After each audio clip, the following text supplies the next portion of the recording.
শাস্ত্রে বলা আছে যে সর্বং খলু ইদং ব্রহ্ম, সর্বত্র ভগবান বিরাজ করছে। এই জন্য সনাতন ধর্মের মানুষ হিসেবে মাঝে মাঝে নিজের খুব গর্ববোধ হয়। জানেন, ধর্ম অনেক আছে জগতে, কিন্তু সনাতন ধর্ম আমার হিন্দু ধর্ম, এই ধর্মের মানুষ আমি, এটা ভাবতেই নিজেকে খুব গর্বিত লাগে। কেন জানেন? এত স্বাধীনতা কোনো ধর্মের পাবেন না।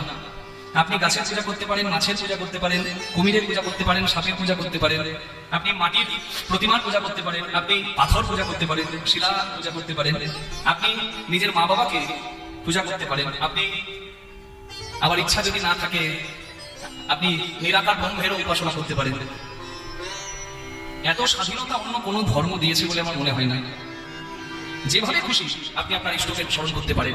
জল ফোটালে বাষ্প, জল জমালে বরফ, বরফ দেখা যায় কিন্তু বাষ্প দেখা যায় না। আপনি আকারেও দেখতে পারেন মন্দিরে, মূর্তির মধ্যে, আবার আপনি নিরাকার ব্রহ্মকে অন্তরেও স্মরণ করতে পারেন।